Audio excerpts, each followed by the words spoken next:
नमस्कार, स्वागत है आपका न्यूज इंडिया में। मैं हूं आपके साथ उमंग माथुर और आप देख रहे हैं अपना उत्तर प्रदेश। उत्तर प्रदेश के बुलेटिन की शुरुआत करेंगे, लेकिन आइए पहले नजर डालते हैं इस वक्त की बड़ी खबर पर। बड़ी खबर है, अयोध्या से जहां राम मंदिर निर्माण के लिए शुरू हुई कार्यशाला, 20 वर्ष से बंद पड़ी मशीनें हुई शुरू। आपको बता दें कि पत्थरों की कटिंग के लिए किया गया टेस्टिंग का कार्य। राम सेवकपुरम में लगी मशीन को फिर से किया गया शुरू। राजस्थान से अयोध्या पहुंचे थे मशीनों के एक्सपर्ट। आपको बता दें, राम मंदिर ट्रस्ट के महासचिव चंपत राय और एल&टी के अधिकारियों के बीच किया गया टेस्टिंग का कार्य।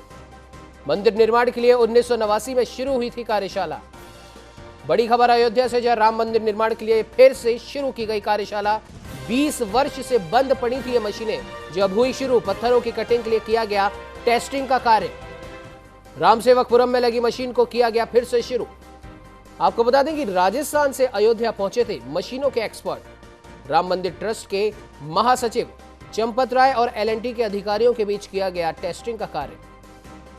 मंदिर निर्माण के लिए 1989 में शुरू हुई थी यह कार्यशाला।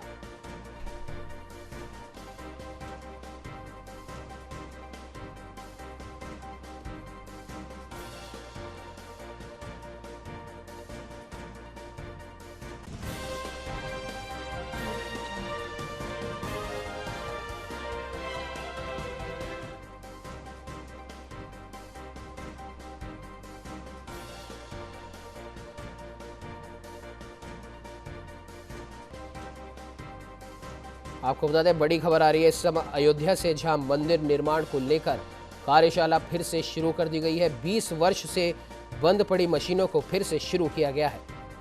राम सेवकपुरम में लगी मशीनों को किया गया फिर से शुरू। राजस्थान से अयोध्या पहुंचे थे मशीनों के एक्सपर्ट।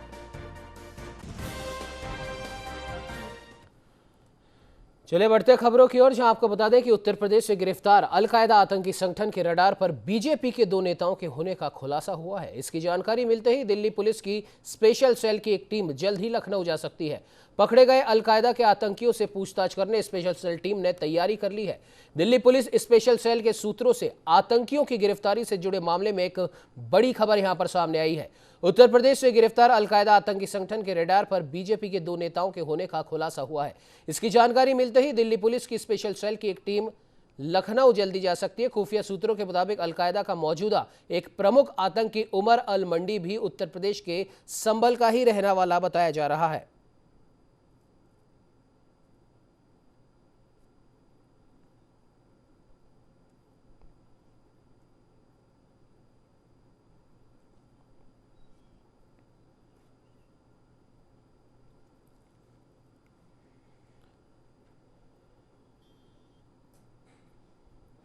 आपको बता दें कि 2017 में भी उत्तर प्रदेश की एटीएस ने अभियान चलाकर प्रदेश में आईएसआईएस के एक के बाद एक कई संदिग्ध आतंकियों को गिरफ्तार किया था। तेलंगाना पुलिस के इनपुट पर आईएसआईएस के खुरासान मॉड्यूल के आतंकी सैफुल्ला को एनकाउंटर में मार भी गिराया था। इसके बाद एटीएस ने एक के बाद एक कई जिलों में गिरफ्तारियां भी की थी।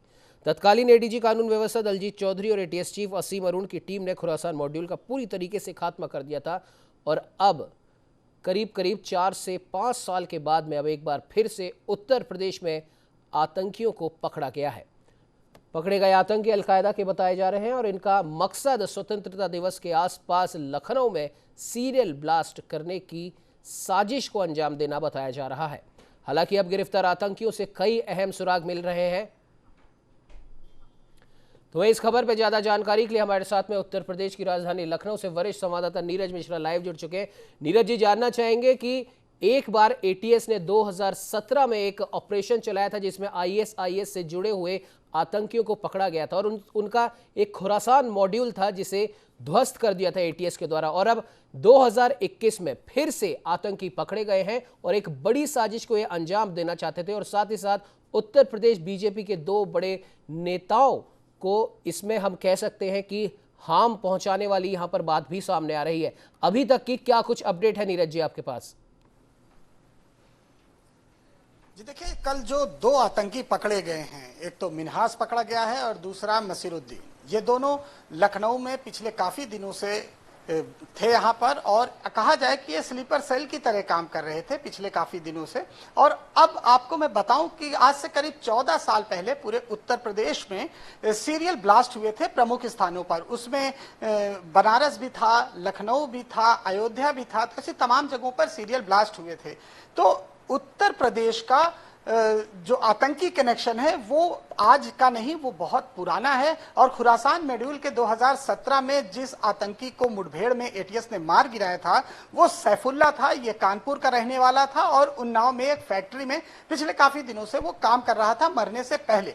तमाम इस तरह के जो इनपुट थे वो एटीएस के पास थे और एटीएस ने एक साथ एक कोड को डिकोड किया था और उसी के आधार पर एटीएस ने तमाम जगहों पर एक साथ छापेमारी करी उत्तर प्रदेश में, चाहे वो कानपुर हो, चाहे वो लखनऊ हो, इसके अलावा अन्य तमाम ऐसी जगहों पर जो एटीएस की छापेमारी थी वो लगातार कल चली, आज भी चल रही है। और गोपनीय रूप से आने वाले वक्त में पता चल रहा है कि 2 से 4 लोग और भी पकड़े जाने वाले हैं। अगर 2017 की बात करें तो सैफुल्ला इनकाउंटर शायद सबको याद होगा, उस दिन आखिरी चुनाव भी था और उसी दिन काफी उत्तर प्रदेश में जहां पर कल जो आतंकी पकड़ा गया है मिन्हास, उसी के पास में ही वो भी इनकाउंटर हुआ था। और आसपास के लोगों का कहना है कि उन्हें जानकारी नहीं थी। एक जहां पर ये पूरी वारदात कल एटीएस ने पकड़ी है वहां पर सामने एक जो पान की दुकान थी उसने बताया कि यहां पर तमाम लोग आते जाते थे, तो यानी कि सस्पेक्ट वहां पर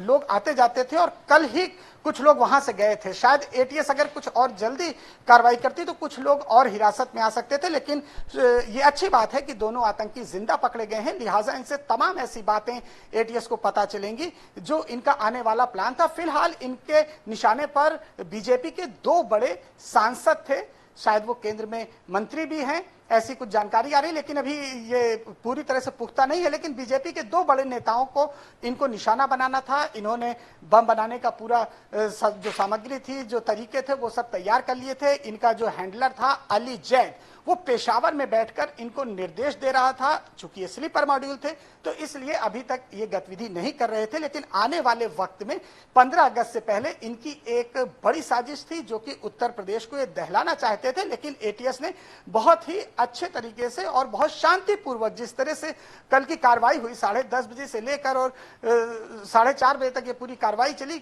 बहुत ही शांत तरीके से इन दोनों को धर दबोचा। एक को मड़ियाओं से दबोचा गया और एक को काकोरी इलाके से। फिलहाल इनसे एटीएस पूछताछ कर रही है। आज इनको कोर्ट में पेश किया जाएगा, उसके बाद इनकी रिमांड ली जाएगी और दिल्ली की स्पेशल सेल भी इनसे पूछताछ करने आ रही है। तो तमाम ऐसी बातें निकलकर सामने आएंगी कि आखिर 15 अगस्त से पहले इनका क्या प्लान था। फिलहाल इनका जो प्लान था वो सीरियल ब्लास्ट का था। इनके निशाने पर गरीबों को जो पहुंचा रही हैं ट्रेन इस समय वो भी निशाने पर थी और अयोध्या भी इनके निशाने पर था। साथ में लखनऊ के जो बड़े नेता हैं या बड़े लोग हैं वो भी इनके निशाने पर थे और भी तमाम बहुत सी जानकारियां इनसे मिलने वाली है, क्योंकि ये दोनों जिंदा पकड़े गए हैं और ये एटीएस की एक बहुत बड़ी कामयाबी है। बिल्कुल नीरज जी, बिल्कुल एटीएस की एक बहुत बड़ी कामयाबी तो है, लेकिन हम कह सकते हैं कि 2007 फिर 2016 और फिर 2017 के बाद में एटीएस ने और हमारे केंद्र सरकार के सशस्त्र बलों ने, इंटेलिजेंस टीम ने इन सारी जो साजिशें हैं कहीं ना कहीं किसी न किसी हद तक उसे नाकाम किया था और उसके बाद में उत्तर प्रदेश शांत हो चला था इन तमाम आतंकवादी गतिविधियों को देखते हुए।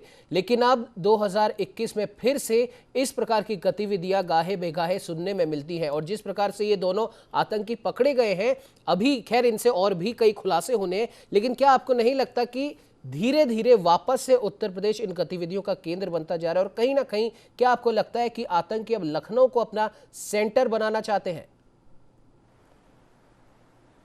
देखिए, उत्तर प्रदेश की राजधानी लखनऊ हमेशा से आतंकियों के निशाने पर रही है। यहाँ पर वो अपने जो स्लीपर मॉड्यूल हैं उनको वो हमेशा से यहाँ पर फिक्स करके रखते हैं और स्लीपर मॉड्यूल्स का जो काम होता है उमंग, वो तब तक बिल्कुल सुप्ता अवस्था में रहते हैं, जिसे हिंदी में कहते हैं सुप्ता अवस्था में वो रहते हैं और सोते रहते हैं, यानी वो अपना काम रोजमर्रा की तरह करते हैं। अगर वो चाय की दुकान उन्होंने खोल रखी है तो वो उस तरह का काम करते हैं, या बाल की दुकान खोल रखी है तो इस तरह वो बिल्कुल लोगों से घुले मिले रहते हैं। उनको पहचानना बहुत ही मुश्किल होता है। जैसा कि सैफुल्ला के मामले में हम लोगों ने देखा था 2017 में कि सैफुल्ला एक फैक्ट्री में काम करता था। सैफुल्ला कानपुर का एक बहुत ही छोटे घर का रहने वाला था, यानी कि उसके माता पिता तक को नहीं पता था कि उसका बेटा कितना इस लाइन में कितना आगे चला गया है। उसके अंदर जो आतंकियों से उसकी दोस्ती है किस तरह से हो गई, उसके यानी परिवार तक को नहीं पता चला। जब वो बिल्कुल फाइनल टच देने वाला था अपने जो पेशावर में बैठे हुए उसके जो आका हैं उनको, उनके आदेश पर यहाँ पर एक बड़ी कार्रवाई, एक बम विस्फोट करने वाला था। खुराफान मेड्यूल का वो सदस्य था और जैसे ही एटीएस को ये जानकारी मिली उसका इनकाउंटर हुआ और वो इनकाउंटर लगभग 12 घंटे चला था। कल 4.5 या 5 घंटे के अंदर दोनों को जिंदा पकड़ा गया। तो यानी कि जो उत्तर प्रदेश का अलकायदा का जो पूरा संगठन वहां पर है, यहाँ पर एक व्यक्ति जो जालौन का रहने वाला था उसको यहाँ पर मेन हैंडलर उन्होंने बना रखा था। हालांकि बाद में उसकी कार्रवाई में, आतंकी कार्रवाई में अफगानिस्तान में उसकी मौत हो गई थी। लेकिन उसके बाद इस संगठन ने दूसरे व्यक्ति को जो कि पेशावर में बैठा अबू जैद है उसके हाथ में इसकी कमान दे दी और अबू जैद से इसके संपर्क निकल के आए इन दोनों के। और यही दोनों नहीं है, इसके अलावा भी और 5 से 6 लोग ऐसे हैं जो उत्तर प्रदेश में इनके साथी हैं। और पश्चिम यूपी की अगर हम बात करें तो अभी कुछ दिन पहले ही पश्चिम यूपी में हिजबुल के 2 लोग पकड़े गए थे शामली इलाके से। इन दोनों का भी सीरियल ब्लास्ट में जो हाथ था जो पटना में हुआ था और इन दोनों को पकड़ा गया था। यानी पश्चिम यूपी से लेकर और लखनऊ तक इनका जाल फैला हुआ है और इनके इस नेक्सस को अगर तोड़ना है तो एटीएस ने जिस तरीके से कल इन दोनों को जिंदा पकड़ा है, एटीएस की एक बहुत बड़ी कामयाबी है और इसी तरह इनके नेक्सस का खुलासा हो सकता है और आने वाले वक्त में और अधिक गिरफ्तारियां होंगी। उमर जी बिल्कुल नीरज जी, बिल्कुल आपने सही कहा। कहीं ना कहीं आने वाले वक्त में और खुलासे होने के बाद में कई और गिरफ्तारियां भी हो सकती हैं। हो सकता है इनके और भी जो स्लीपर सेल में इस तरीके के जो लोग शामिल हैं जो अक्सर शांत होकर दिनचर्या अपनी दैनिक यूं ही बिताते रहते हैं, उनके बारे में भी शायद कुछ पता पड़े। फिलहाल इस खबर पर तमाम जानकारी देने के लिए आपका बहुत बहुत धन्यवाद।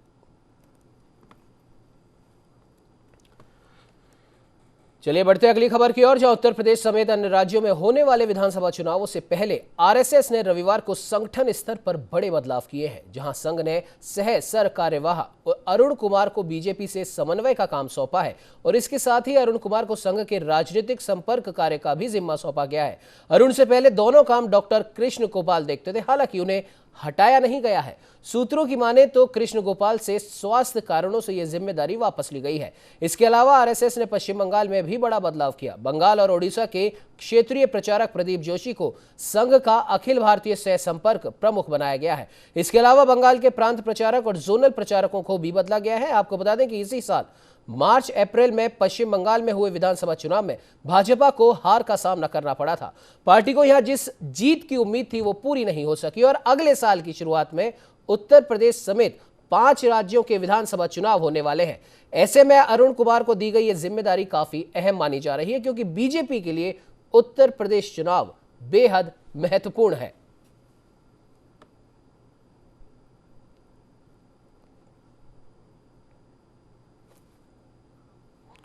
तो इस खबर पर ज्यादा जानकारी के लिए ब्यूरो चीफ लखनऊ विवेक तिवारी जी हमारे साथ में फोन लाइन पर जुड़ चुके हैं। विवेक जी, जानना आप चाहेंगे कि विधानसभा चुनाव 2022 को लेकर तमाम दलों ने अपनी अपनी कमर कस ली और इसके लिए अब वो एक्टिव मोड में आ चुके हैं। ऐसे में आरएसएस ने भी एक बुनियादी बदलाव यहां पर किया है। क्या कुछ अपडेट आपके पास है इस खबर को लेकर?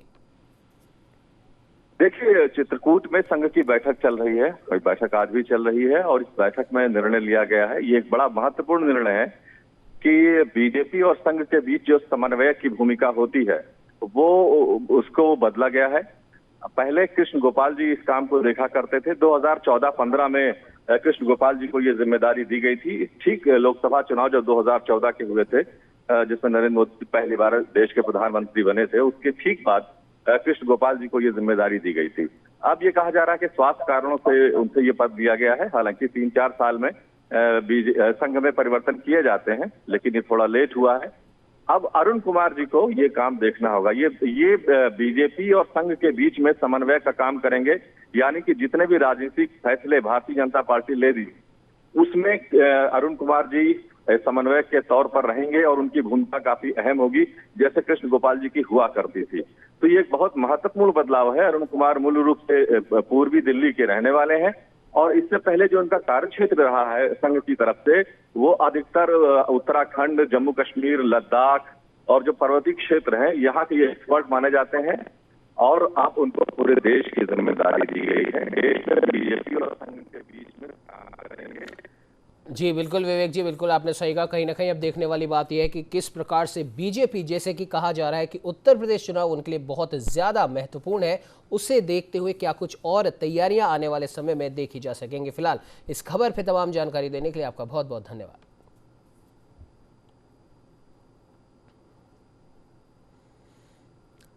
तो वहीं आपको बता दें कि साधु संतों की सर्वोच्च संस्था अखिल भारतीय अखाड़ा परिषद ने विश्व जनसंख्या दिवस के मौके पर योगी सरकार की ओर से लाई गई नई जनसंख्या नीति का स्वागत और समर्थन किया।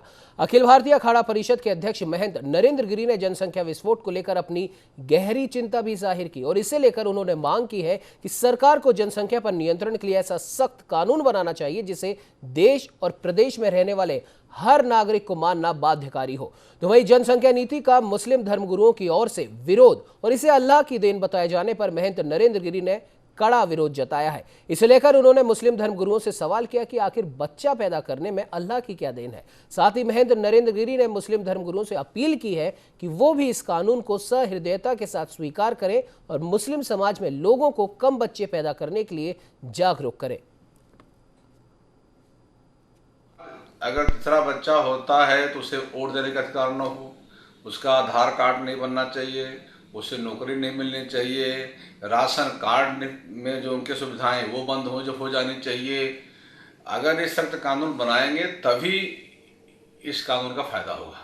जैसे मुसलमान भाई हैं, उनकी 3 औरतें होती हैं, अगर वो कहेंगे कि मेरी पहली औरत से 2 बच्चा पैदा हुए, दूसरी से 2 बच्चा हुए, तीसरी 2 हुए तो मेरे 6 हो जाएंगे, तो नहीं, ऐसा नहीं है। पुरुष तो एक ही रहेगा ना। तो आप चाहे 4 बीवी रखिए, चाहे 5 बीवी रखिए, लेकिन गिनती बच्चे की 2 ही होगी। 2 ज़्यादा पैदा करेंगे आप तो उसको न तो वोट देने का अधिकार रहेगा, न संख्या में आएंगे आप, और चुनाव लड़ने का भी अधिकार न हो। ऐसा कानून बना जाए तो देश का भला होगा।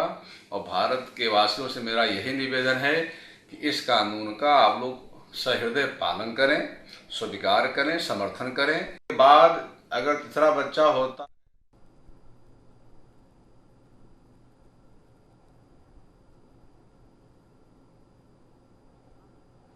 तो वही इस खबर पर ज्यादा जानकारी के लिए हमारे साथ में लखनऊ से वरिष्ठ संवाददाता रागिनी पांडे लाइव जुड़ चुकी। रागिनी, जानना चाहेंगे आपसे, योगी सरकार के जनसंख्या नियंत्रण कानून को लेकर कहीं विरोध तो कहीं तारीफ भी मिल रही है। ऐसे में महंत नरेंद्र गिरी ने उसका समर्थन करते हुए, उस कानून का समर्थन करते हुए अपने समकक्ष मुस्लिम धर्मगुरुओं से भी इसको स्वीकारने की और मुस्लिम समुदाय में इस बारे में जागरूकता फैलाने की अपील की है। क्या कुछ आपके पास अपडेट है इस खबर पर रागिनी?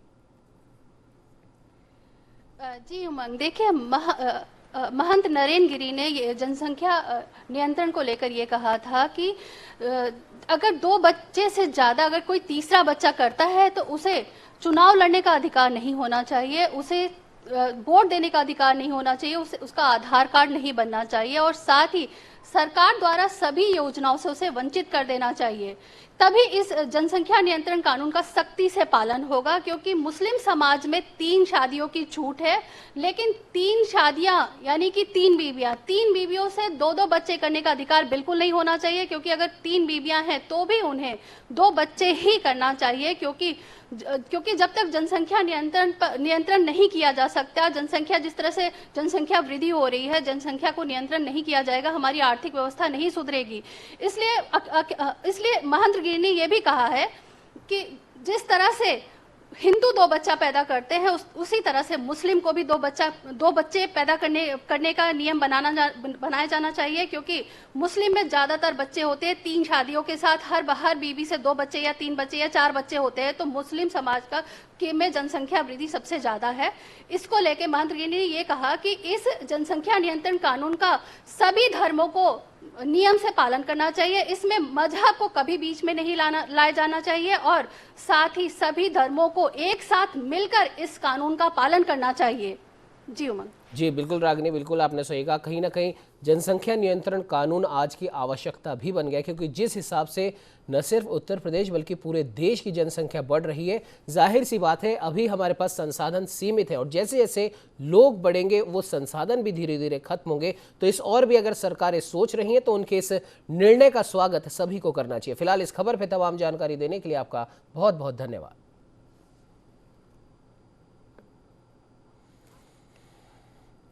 चलिए बढ़ते अगली खबर की ओर, जो अलीगढ़ के अतरौली क्षेत्र में लॉकडाउन के चलते छोटे निजी स्कूलों की हालत बदतर होती जा रही है। स्कूलों में फर्नीचर और अन्य सामान तो खराब हो ही रहा है और इसे लेकर स्कूल के प्रबंधक और शिक्षकों के परिवार गुजर बसर के लिए अन्य काम तलाश रहे हैं और इसके चलते एक निजी स्कूल संचालक ने स्कूल में ही परचून की दुकान खोल ली है ताकि परिवार का भरण पोषण कर सके। इसे लेकर स्कूल संचालक अखिलेश शर्मा ने बताया कि मार्च 2020 से लगे लॉकडाउन के बाद से ये स्कूल बंद है, बच्चों की ऑनलाइन क्लास चल रही है। ऐसे में निजी स्कूल वालों के प्रबंधक और शिक्षक अच्छे खासे परेशान हैं। बच्चों के स्कूल ना आने से फीस भी 100% नहीं आ रही, जितनी फीस आ रही है उससे आधे अधूरे स्टाफ की सैलरी जैसे तैसे निकल पाती है और स्वयं का खर्च चलाने के लिए उन्होंने स्कूल में ही परचून की दुकान खोल ली है।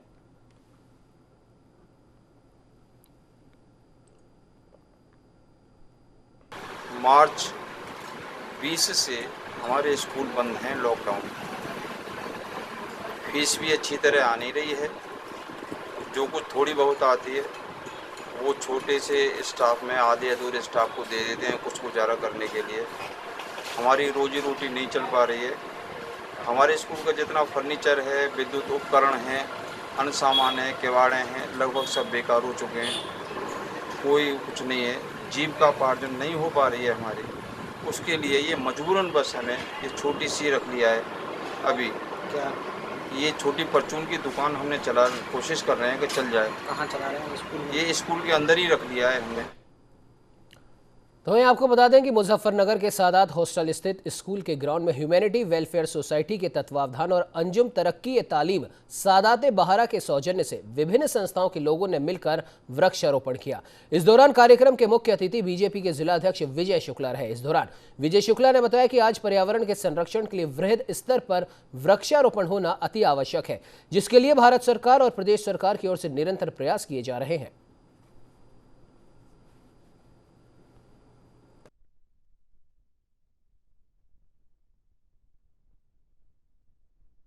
आज यहाँ